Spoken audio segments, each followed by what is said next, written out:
Hello everyone, welcome back to my channel Mishi daily routine. हमेशा की तरह आज की वीडियो में भी बहुत ही अमेजिंग टिप्स एंड ट्रिक्स आपके लिए लेके आई हूँ, ताकि आपके जो घर के काम है वो मैनेजेबल वे में हो सके और आप अपनी टाइम को और अपनी मनी को भी सेव कर सके। तो बहुत ही अमेजिंग और बहुत ही ज़बरदस्त टिप्स एंड ट्रिक्स आज की वीडियो में मैं आपके साथ शेयर करने लगी हूँ। तो वीडियो पसंद आए तो इसको लाइक ज़रूर करिएगा, चैनल पर नए हैं तो चैनल को ज़रूर सब्सक्राइब कीजिए। तो चलिए स्टार्ट करते हैं आज की इस वीडियो को। अक्सर हमारे पास ऐसे जूते होते हैं जिनकी एड़ी जो होती है ना, या सोल जो होता है वो बहुत स्लिपरी होता है। तो जब भी हम चलते हैं हमें ऐसे लगता है हम फिसल जाएंगे और गिर जाएंगे। या कभी कभार ऐसा भी होता है कि बहुत सी ऐसी जूतियां होती हैं जो हम बहुत ज़्यादा इस्तेमाल करते हैं और मुसलसल इस्तेमाल करने के बाद इनकी जो नीचे वाली सोल है ना वो बहुत स्लिपरी हो जाती है, और ये एक तरह से हमें डर रहता है कि कहीं हमारा पाँव स्लिप ना हो जाए। तो यहाँ पे देखिए मेरे इस जूते के साथ सिंपल यही मसला था। तो इसको हल करने के लिए यहाँ पे जी हमें चाहिए सिर्फ नेल पेंट। तो जो भी नेल पेंट है हमारे घर में उसका इस्तेमाल करेंगे और अपनी जूती को नॉन स्लिपरी बनाएंगे। तो बस दोनों जो इसके पैर हैं उनको मैंने उल्टा कर दिया है। अब नेल पॉलिश जो है वो मैंने इसके सोल के ऊपर लगानी है। अच्छा, इसका जो फ्रंट पोर्शन है और बैक पोर्शन है ना, दोनों जगहों में मैंने नील पेंट अप्लाई किया है ताकि मैक्सिमम जितनी ये नॉन स्लिपरी बन सकती है इसको उतना नॉन स्लिपरी बनाया जाए। अब दोनों पाँव पे नेल पॉलिश लगाने के बाद इसको मैं ऐसे ही छोड़ दूंगी ताकि ये अच्छे तरीके से ड्राई हो जाए। और ड्राई होने के बाद इसको मैं पहन के एक दफ़ा चेक भी करूँगी कि वाकई ये वर्कआउट करता है या नहीं करता। तो यहाँ पे देखिए जी नेल पेंट अप्लाई हो गया। अब मैं इसको ऐसे ही छोड़ दूँगी ताकि अच्छे तरीके से जो नेल पेंट है ना वो खुश्क हो जाए। तो नेल पेंट जो है वो यहाँ पे ड्राई हो चुका था। तो इसको मैंने ना बाद में पहन के भी देखा था कि ये वाकई ही बड़े ज़बरदस्त तरीके से नॉन स्लिपरी बन जाती है, और इतनी जो हमारी इस तरह की जूतियाँ हैं ना उनको हम इसी तरीके से ठीक कर सकते हैं। अच्छा, यहाँ पे जो मेरा अगला टिप है ना वो अचार को लेके है। तो यहाँ पे ना मेरे पास लीमू का अचार था। तो अक्सर क्या होता है कि तेल होने के बावजूद भी जो अचार होता है ना उसके ऊपर फंगस वगैरह लगनी शुरू हो जाती है, वो जो एक सफ़ेदी सी आ जाती है। तो अगर आपके अचार के साथ ये मसला आना शुरू हो जाए तो सिंपल आपने सिर्फ एक काम करना है, और घर में ही मौजूद है वो हमारे पास चीज़ जो हम इसके अंदर शामिल करेंगे और ये मसला हमारा हल हो जाएगा। तो यहाँ पे ना मैंने ले ली है चीनी, और चीनी ये आप समझ लें थोड़ी सी चीनी, ये नहीं कि बहुत ज़्यादा। तो जितनी आपके अचार की क्वांटिटी है ना उस हिसाब से आपने इसके अंदर थोड़ी सी चीनी ऐड कर देनी है। अब चीनी शामिल करने के बाद ऐसा बिल्कुल भी नहीं कि अचार जो है वो बहुत ज़्यादा मीठा हो जाएगा, क्योंकि इसके अंदर हमने भर भर के चीनी ऐड नहीं करनी। जस्ट आप देख सकते हैं कि जितना मेरे पास अचार है मैंने इसके अंदर कितनी चीनी ऐड की है। इसी तरह आपके पास जितनी क्वांटिटी में अचार है आपने उतनी ही चीनी इसके अंदर ऐड करनी है उस हिसाब से। तो चीनी शामिल कर दी है। अब यहाँ पे एक चीज़ और मैं आपके साथ शेयर करूँगी कि कभी भी अचार के अंदर ना आप समझ लें कि स्टील का चम्मच हो गया, बिल्कुल भी इसके अंदर इस्तेमाल ना किया करें। या अगर कोई चम्मच गीला है तो उसको तो बिल्कुल भी ना इस्तेमाल करें। तो मैं हमेशा यही रिकमेंड करती हूँ कि या तो प्लास्टिक का चम्मच इस्तेमाल कर लिया जाए, या इस तरीके के जो वुडन स्पून्स होते हैं, चम्मच होते हैं, उनका हम इस्तेमाल करें। तो ये देखिए जो चीनी मैंने ऐड की थी, सिंपल इस चम्मच से मैं उसको मिक्स कर लूँगी। और जब भी मैं अचार निकालती हूँ तो या तो प्लास्टिक के चम्मच का इस्तेमाल करती हूँ या लकड़ी। और इन दोनों में से भी जो बेस्ट मुझे लगता है ना वो ये है कि लकड़ी का चम्मच जो है ना वो बेस्ट रहता है। अब ये देखिए इसके अंदर मैंने इसको हल्का सा मिक्स कर दिया है। अब ये लंबे अरसे तक अचार जो है वो सेफ रहेगा, प्रिजर्व रहेगा, और इसके ऊपर जो एक सफ़ेदी आना शुरू हो जाती है वो मसला भी मुकम्मल तौर पे हल हो जाएगा। और दूसरा ये है कि चम्मच को लेके तो या तो लकड़ी का चम्मच इस्तेमाल करें या प्लास्टिक का, और उसमें भी बेस्ट ऑप्शन यही है कि लकड़ी का चम्मच जो है उसका आप इस्तेमाल करें अचार को निकालते हुए या मिक्स करते हुए। देखिए हम सभी के घर में तकरीबन ये थर्मोस बॉटल होती है, और इसका अमूमन हम अक्सर इस्तेमाल करते हैं चाय वगैरह के लिए भी, ताकि चाय जो है वो ज़्यादा देर तक इसके अंदर गर्म रहे। और चाय इस्तेमाल करने के बाद जब हम इसको वॉश करते हैं तो वॉश करने के बाद भी अक्सर चाय की एक जो स्मेल होती है वो इसके अंदर से ख़त्म नहीं होती। तो यहाँ पे एक तरीका मैं बताऊँगी जिससे इस स्मेल को हम ज़बरदस्त तरीके से ख़त्म कर सकते हैं।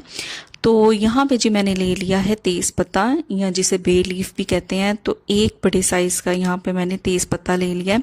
और इसकी वजह से ना हम बॉटल के अंदर, या जो थर्मास बॉटल होती है, सिर्फ उसी के साथ आपने ये करना है। आपने प्लास्टिक बॉटल के साथ या शीशे की बॉटल के साथ ये आप बिल्कुल मत करिएगा, क्योंकि बॉटल इससे जलने का या ख़राब होने का ख़दशा है। तो यहाँ पे देखिए जी मैंने चूल्हे को ऑन कर लिया है। अब सिंपल क्या करना है कि ये जो तेज़ पत्ता है ना, इसको जलाना है और जला के थर्मोस बॉटल के अंदर इसको डाल देना है। तो अच्छे तरीके से इसको मैं बर्न कर लेती हूँ और थर्मोस बॉटल के अंदर मैंने इसको डाल दिया है। और फ़ौरन इसका जो कवर है ना वो इसके ऊपर मैं लगा दूँगी, ताकि जो तेज़ पत्ता है ना वो अंदर ही जले और उसका जो स्मोक है या धुआं है ना वो अंदर रहे। अच्छा, आप में से अक्सर लोगों के जहन में ये क्वेश्चन आएगा कि इसके अंदर से तो फिर तेज़ पत्ते की स्मेल नहीं जाएगी।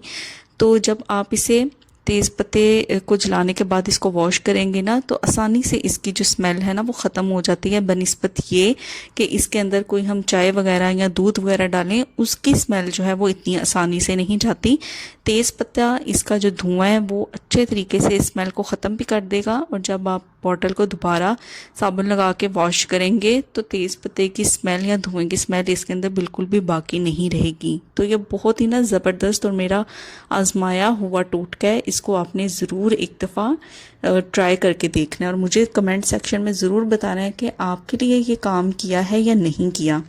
तो ये देखें, मुकम्मल तौर पे तेज़ पत्ता जो है ना वो जल गया था। तो अगला टिप जो मैं यहाँ पे शेयर करने लगी हूँ ना, वो हैंगर से रिलेटेड है। देखें, कपड़े प्रेस करने के बाद जब हम उनको हैंग आउट करते हैं, हैंगर के अंदर डालते हैं, तो अक्सर ऐसा होता है कि हैंगर में डालने के बाद जो भी शर्ट है या कमीज़ है वो इधर उधर खिसकती रहती है और या तो हैंगर से वो नीचे गिर जाती है। वैसे तो मार्केट के अंदर अब नए किस्म के हैंगर्स आए हैं जो एंटी स्लिपरी होते हैं, मतलब उनके ऊपर कोटिंग होती है जिसकी वजह से आप कोई भी शर्ट है या कुछ भी आप हैंग करते हैं वो गिरता नहीं। लेकिन अगर आपके पास भी इस तरह के हैंगर हैं तो इनको हम किस तरीके से नॉन स्लिपरी बना सकते हैं कि जब हम शर्ट इसके ऊपर डालें या कोई भी कपड़ा इसके ऊपर डालें तो वो गिरे ना। तो इस मकसद के लिए ना यहाँ पे मुझे 2 रबर बैंड सिर्फ चाहिए। तो इन्हीं का इस्तेमाल करके हम अपने हैंगर को बहुत ही ज़बरदस्त तरीके से एंटी स्लिपरी बना सकते हैं। तो जिस तरीके से मैं रबर बैंड्स को हैंगर के ऊपर लगा रही हूँ, ऐसे ही आपने करना है। वीडियो को गौर से देखेंगे तो आपको सही समझ आएगी। तो इसकी एक साइड पे मैंने एक रबर लगा दिया और इसी तरीके से इसकी जो दूसरी साइड है वहाँ पे भी मैं रबर को फिक्स कर दूँगी। अच्छा, रबर लगाने की वजह से ना ये होगा कि जो हैंगर है ना, इसके ऊपर जो भी कपड़े हम हैंग करेंगे वो गिरेगी नहीं। रबर की वजह से एक रुकावट आ जाएगी जिसकी वजह से बिल्कुल भी जो कपड़े हैं ना वो अपनी जगह से नहीं हिलेंगे। तो ये देखें, आपके सामने इस शर्ट को ना मैं हैंग करके भी आपको एक दफ़ा दिखा देती हूँ कि पहले ये जो इधर उधर गिर रही थी तो रबर बैंड हमने जहाँ पे फिक्स कर दिए हैं तो ये शर्ट जो है ना वहाँ पे ही रहेगी। हिला के भी मैं आपको दिखाऊंगी, ये बिल्कुल अपनी जगह से नहीं हिलेगी। तो बहुत ही ज़बरदस्त तरीका है, एक दफ़ा ट्राई ज़रूर करके देखिएगा। क्योंकि अक्सर ऐसे होता है कि हैंगर के ऊपर हम कपड़े तो हैंग कर देते हैं लेकिन बाद में जब अलमारी खोल के देखते हैं तो वो नीचे गिरे पड़े होते हैं। तो इस तरीके से करेंगे तो काफ़ी ज़्यादा आसानी हो जाएगी आपके लिए भी। दालों को, चनों को महफूज करने के लिए जहां आपके साथ मैंने बेशुमार टिप्स अभी तक शेयर कर चुकी हूं, तो वहां पे मैं आपके साथ एक और टिप शेयर करने वाली हूं जो दालों को लंबे अरसे तक महफूज रखेगा। तो यहाँ पे मैंने ले लिया है सफ़ेद मोटा लोबिया। अब मैं आपको दिखाती हूँ कि किस तरीके से सिर्फ एक चीज़ से हम दालों को अच्छे तरह से प्रिजर्व कर सकते हैं। तो सबसे पहले तो इसको मैंने एक कटोरी में निकाल लिया है। अब यहाँ पर मैंने लेना है सफ़ेद सिरका। तो दाल के हिसाब से जितनी उसकी मिकदार है उस हिसाब से सिरका ले लेना। तो यहाँ पर मैंने तकरीबन आधा ढक्कन जो है सिरके का लिया है। अब दाल के ऊपर मैं इसको फैला दूंगी और अच्छे तरीके से ना मैंने हाथों से इसको रब करना है ताकि जितनी भी दाल है या लोबिया है ना उसके ऊपर अच्छी तरह से सिरका जो है वो लग जाए। तो सिरका जो है ना वो एक तरह से प्रिजर्वेटिव के तौर पे काम करता है। ना तो दालों में जाला बनेगा ना कीड़ा लगेगा और बड़े लंबे अरसे तक आप दाल को ज़बरदस्त तरीके से महफूज कर सकते हैं। तो यहाँ पे देखिए जी, मैंने सिरका इसके ऊपर लगा दिया था। उसके बाद हमने कोई भी दाल है या लोबिया है उसको हमने स्टोर करना है एयर टाइट कंटेनर में। तो आपके पास जो भी एयर टाइट कंटेनर है, चाहे वो प्लास्टिक का है या शीशे का है, आपने उसका इस्तेमाल करना है ताकि मिनिमम ये चांसेस हों कि कोई भी कीड़ा वगैरह या नमी वगैरह दालों के अंदर जाए। तो इस तरीके से आप दालों को महफूज बना सकते हैं। तो ये थी मेरी आज की वीडियो। उम्मीद करती हूँ कि आपको ये पसंद आई होगी। पसंद आई है तो वीडियो को लाइक ज़रूर करिएगा और इसी तरह की मोर टिप्स एंड ट्रिक्स देखने के लिए मेरे चैनल को सब्सक्राइब भी ज़रूर करें। फिर मिलूँगी आपसे नेक्स्ट वीडियो में। Till then take care, bye bye.